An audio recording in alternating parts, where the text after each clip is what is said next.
Hi folks, welcome to Great Books, Big Ideas. My name's Jim. Thanks for joining me. We're going to continue on with our Year 1 Great Books reading plan by taking a look at Book 1 of Aristotle's Nicomachean Ethics. What does it mean to be happy? How ought we to live to become happier human beings? That's essentially what Aristotle is aiming at in this classic work of ethical philosophy.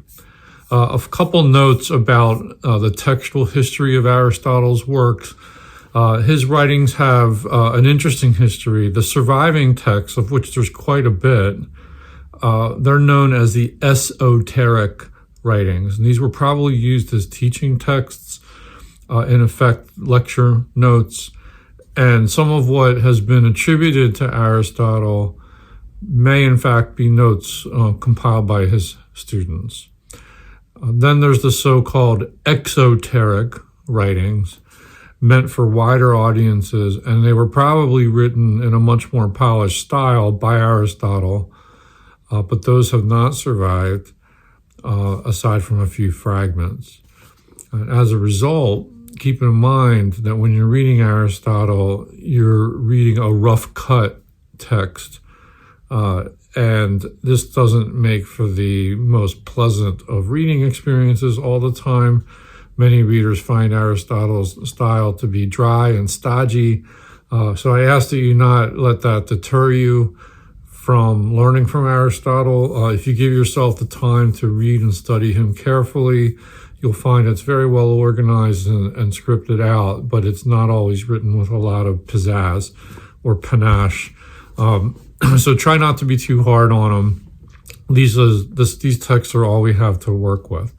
The Nicomachean Ethics are named after Aristotle's son, Nicomachus, who may have played a role in compiling his father's notes on ethics for publication. First of all, let's go through a quick rundown of this table of contents, just to give you the broad parameters for like what's happening in each of the 13 sections in Book 1. So Chapter 1 is about how all human activities aim at some good. Some goods are subordinate to others. And Chapter 2, the science of the good for man is politics. And then it gets into the nature of that science. Chapter 3, we must not expect more precision than the subject matter admits. The student should have reached years of discretion, so this isn't something that's going to be immediately clear. Also, we look at what is the good for man. Chapter 4, it's generally agreed to be happiness, but there are various views as to what happiness is. What is required at the start is an unreasoned conviction about the facts, such as is produced by a good upbringing. Chapter 5, discussion of the popular views that the good is pleasure, honor, wealth. A fourth kind of life, that of contemplation, is deferred for a future discussion later in the ethics. Chapter 6, discussion of the philosophical view that there is an idea of the good. He gets a lot into like Platonic theory there. Chapter 7, the good must be something final and self-sufficient. Definition of happiness reached by considering the characteristic function of man. That's an important turn in his argument. Chapter 8, this definition is confirmed by current beliefs about happiness. Aristotle's always a realist. He's always kind of looking at conventional wisdom and like what people are actually thinking and saying. Chapter 9, is happiness acquired by learning or habituation or sent by God or by chance? Chapter 10, should no man be called happy while he lives? Chapter 11, do the fortunes of the living affect the dead? Chapter 12, virtue is praiseworthy, but happiness is above praise. And then we get into the kinds of virtue. So in Chapter 13, the last chapter in Book 1, division of the faculties and the resultant division of virtue into intellectual and moral virtue. All right, so that's like a kind of synopsis of the different chapters. But let's, in layman's terms, talk a little bit about what's going on All right, imagine Aristotle sitting down with you for a chat about what makes a good life. That's really what book one of the Nicomachean Ethics is about. He starts by saying something pretty obvious. Everyone wants something good when they do things, no matter what activity that is. So whether you're learning to play guitar or you're building a house, you've got some goal in mind, an end, and that end feels good to you. But then Aristotle gets a bit more thoughtful. He points out that some of these good things are just steps to other good things for the sake of. You might work hard to earn money. That's the good that's intended. But you probably don't just want a pile of cash. You want what money can get you. What can money buy? Maybe it can buy a nice home or the ability to travel. So the money is a good, but it's a way, a means to get to something else that feels even better than just possessing money. And this makes Aristotle wonder, is there one ultimate good thing that we're all aiming for, whether we realize it or not, and whether, no matter what the activity is, something that isn't just a stepping stone to something else for the sake of which, but the final destination, the ultimate destination. He says, and most people would agree, that this top level good thing that we're all shooting for, no matter what activity we're pursuing, is called happiness. And now when Aristotle says happiness, he doesn't just mean feeling warm and fuzzy inside all the time. He means something deeper than that, more like living a life that's really going well, a life of flourishing. Flourishing is a good word to keep in mind, or living the good life. It sort of flourishes, it's ongoing, it's not just a one and done feeling, it's like sustains, and it's sort of like self-fulfilling, and so forth. The problem is everyone has their own idea of what happiness looks like.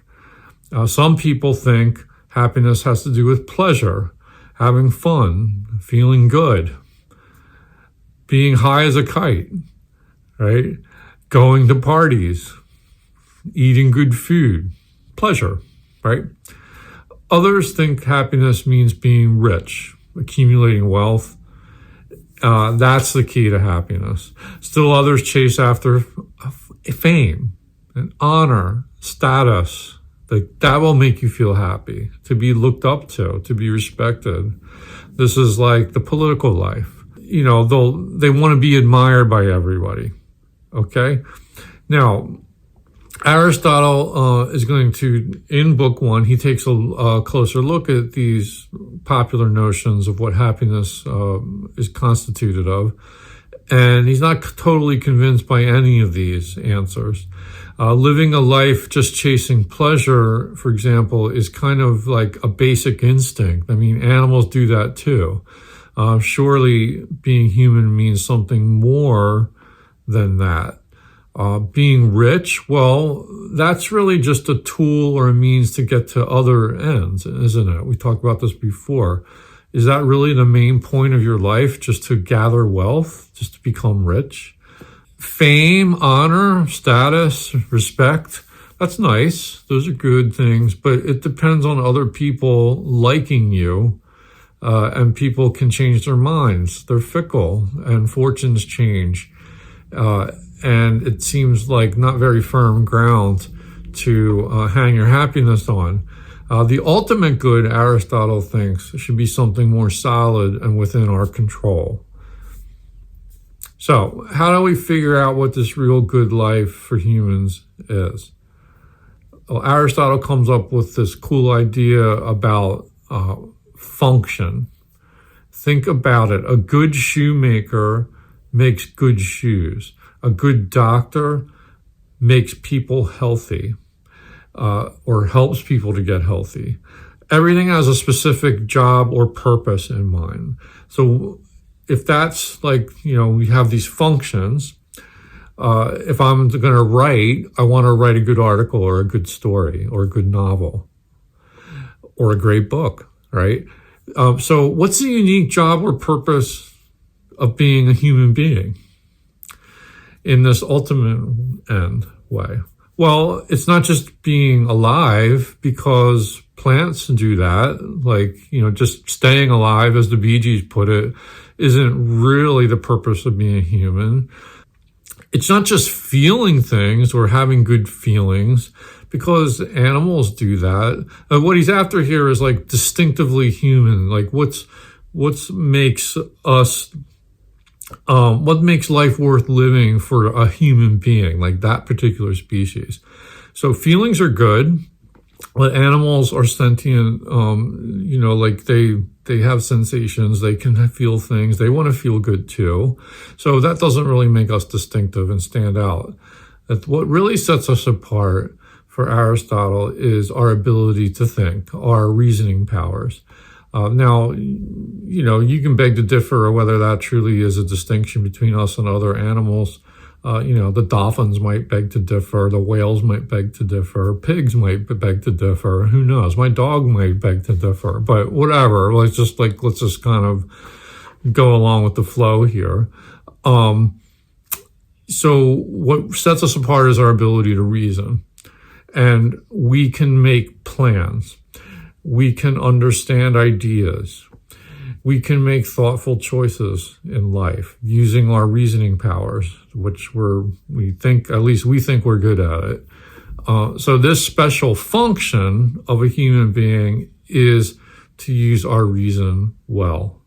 So if that's what makes us special, if that's what makes us distinctive, our powers of reason, we want to do that as well as we can do it. We want excellence in thinking. Now we're getting somewhere.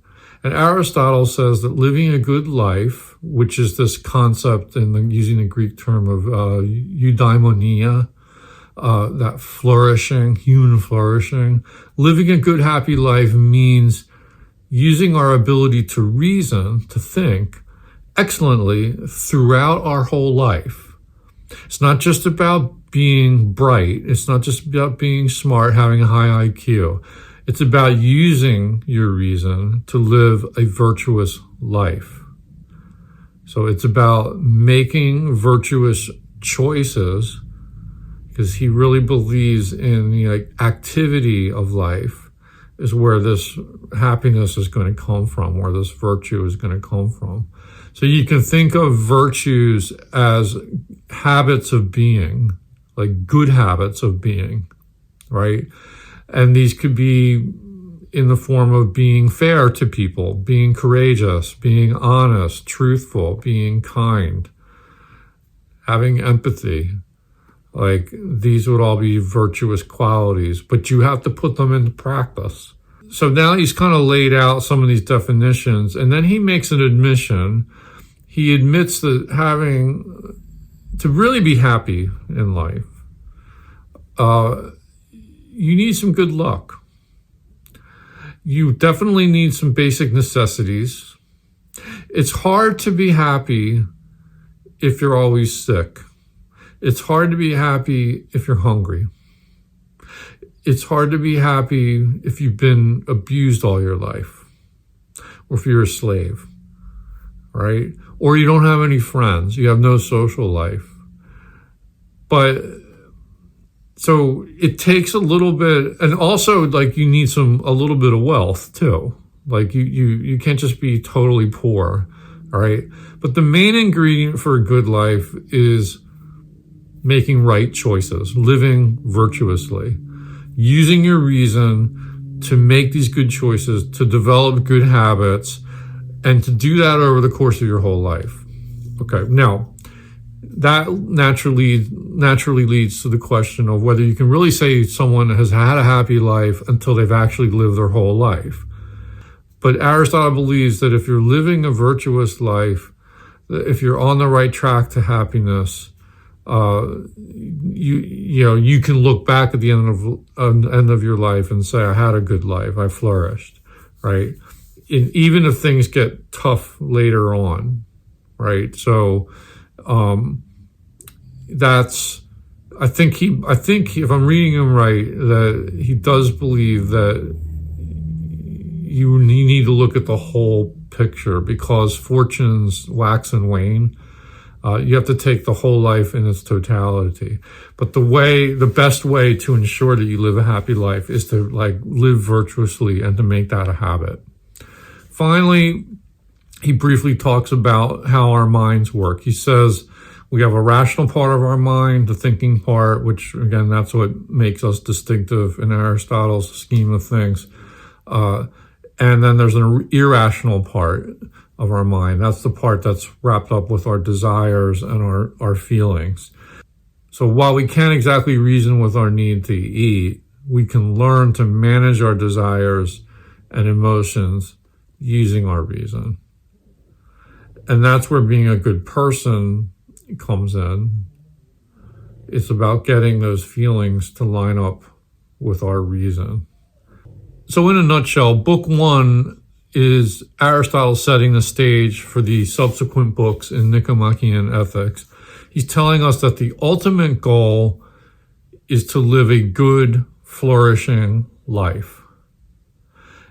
And that the key to getting that is to use our unique human ability of rationality, of reason, and to do that well.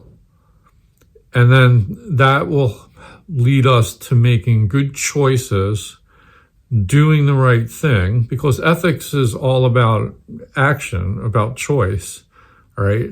Making right decisions. And then that will develop our character in the right direction. We'll become better people. He's basically saying that happiness is not just about pleasure. It's not just about feeling good in the fleeting moments, but it's about living a life, a purposeful life of virtue. He's going to spend the rest of the book digging into that and looking at what those virtues actually are, and he'll give you some strategies for pursuing a virtuous life. So that's a kind of a thumbnail view of what's happening in book 1. Let me go to some discussion questions now. Aristotle says the best thing we can aim for is living well. We might translate that as flourishing. But he knows people think different things about what makes them happy. For some it might be having fun. For others it might be accumulating wealth. For others it might be celebrity, fame. What do you think about the common ideas of happiness? Do they seem like the real deal, or are they missing something based on what Aristotle said? And what do you think makes for a good life? Second set of discussion questions. Aristotle thinks what makes humans special is our ability to think and reason. He says our job as humans is to use this reason well. Do you agree that thinking is our main thing? Are there other things that feel just as important about being human? Right. I always think of Star Trek when some of these philosophical questions come up. The old Star Trek, Captain Kirk and Mr. Spock. Mr. Spock is all about, thinking, reason, logic. Captain Kirk, there's maybe a little more going on there. He often goes on his gut. Anyway, maybe if you could merge Spock and Kirk, you'd really be somewhere. Next discussion question set. Aristotle says that living well means doing things virtuously in a good way, like being fair or being brave. And how do you see the connection between being a good person and having a good life based on the first part of this book? Is being good just a way to get a good life? Or is it part of having a good life itself? Next, Aristotle says that having good stuff in your life, like having enough money, having lots of friends, good quality friends, that can help you have a good life. But being a good person is really the main thing. How important do you think these good stuff things are for a truly good life? So how important is it to have enough money, enough health, enough good friends, and so forth, like as prerequisites to being happy? Can you be happy if you don't have those things? Can someone who's really good but has a lot of bad luck in life still have a good life? Where do you draw the line between needing some help from the outside and relying too much on things outside of yourself for happiness? All right, that's a few discussion questions to get the conversation rolling. I hope you'll post some comments below and questions if you have them. Next up in our reading is another famous treatise by Aristotle, and we're going to be looking at book 1 of the Politics of Aristotle. Just book 1. Until next time, be well, live well. I hope you have a happy life. I hope you have a virtuous life, and peace out.